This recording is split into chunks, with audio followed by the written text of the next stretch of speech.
Assalamualaikum warahmatullahi wabarakatuh. Shalom, Om Swastiastu, Namo Buddhaya, Rahayu, Salam Kebajikan. Perkenalkan, nama saya Wilya Kristiaryani dari Fakultas Desain dan Industri Kreatif, jurusan Desain Produk. Pertama-tama, di sini saya akan menjelaskan apa itu keterampilan berbicara.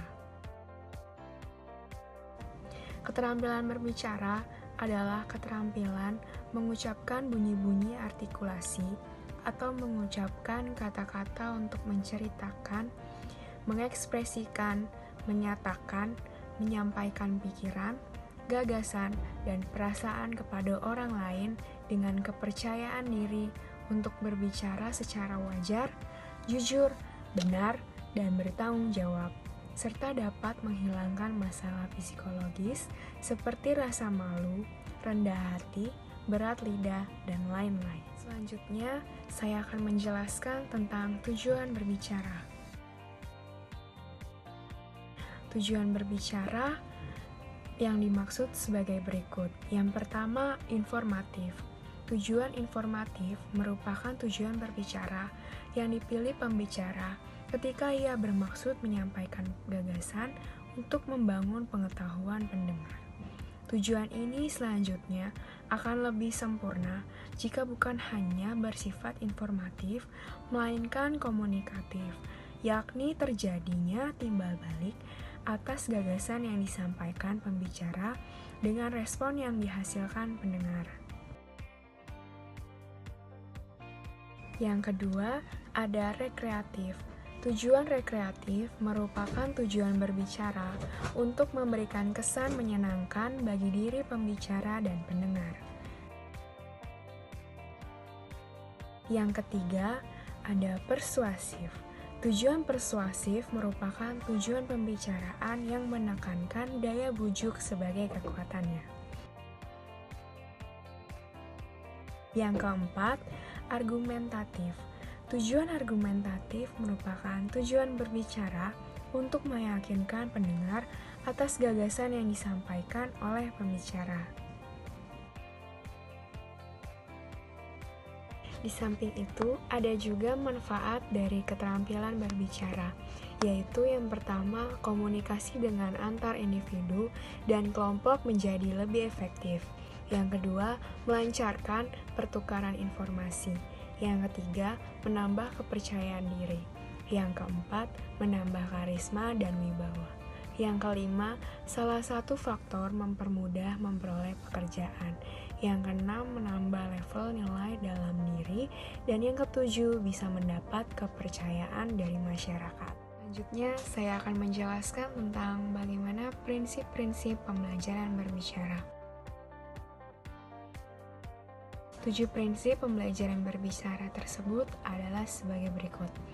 Yang pertama, pembelajaran berbicara harus ditujukan untuk membentuk kematangan psikologis anak dalam hal berbicara.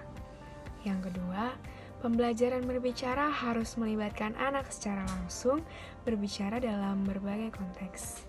Yang ketiga, pembelajaran berbicara harus dilakukan melalui pola pembelajaran interaktif. Yang keempat, pembelajaran berbicara harus dilakukan sekaligus dengan membekali strategis berbicara.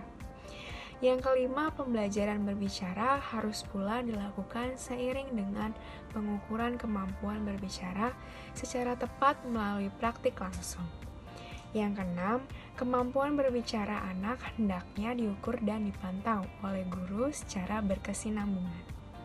Yang ketujuh, pembelajaran berbicara harus diorientasikan pada pembentukan kemahiran berbicara atau membentuk siswa menjadi pembicara yang berkreatif. Yang kedua, ada jenis-jenis berbicara. Pengklasifikasian jenis-jenis berbicara dibedakan sebagai berikut. Yang pertama, jenis berbicara berdasarkan situasi pembicaraan. Yang kedua, jenis berbicara berdasarkan tujuan pembicara. Yang ketiga, jenis berbicara berdasarkan jumlah pendengar. Yang keempat, jenis berbicara berdasarkan peristiwa khusus. Yang kelima, jenis berbicara berdasarkan metode penyampaian. Yang ketiga, ada faktor-faktor yang mempengaruhi kemampuan berbicara. Yang pertama, kepekaan terhadap fenomena. Yang kedua, kemampuan kognisi dan imajinasi. Yang ketiga, kemampuan berbahasa. Yang keempat, kemampuan psikologis. Dan yang kelima, kemampuan performa. Menurut Iskandar dan Dadang, ada beberapa faktor penunjang keefektifan kebahasaan dan non-kebahasaan. Berikut ini merupakan faktor-faktor kebahasaan sebagai penunjang keefektifan berbicara, yaitu ketepatan ucapan. Yang kedua, penempatan tekanan, nada, dan durasi yang sesuai. Yang ketiga, pilihan kata atau diksi. Yang keempat, ketepatan sasaran pembicaraan. Faktor-faktor non-kebahasaan sebagai penunjang keefektifan berbicara, yaitu yang pertama, sikap yang wajar, tenang, dan tidak kaku. Yang kedua, pandangan harus diarahkan kepada lawan berbicara. Yang ketiga, kesediaan menghargai pendapat orang lain. Yang keempat, gerak-gerik dan mimik yang tepat. Yang kelima, kenyaringan suara juga sangat menentukan. Yang keenam, kelancaran. Yang ketujuh, relevansi dan penalaran. Yang kedelapan, penguasaan topik. Yang keempat, ada prosedur pembelajaran berbicara. Dalam praktiknya, pembelajaran dikemas dalam 3 tahapan berikut. Yang pertama, tahapan perencanaan. Yang kedua, tahapan pemilihan. Dan yang ketiga, tahapan pemroduksian.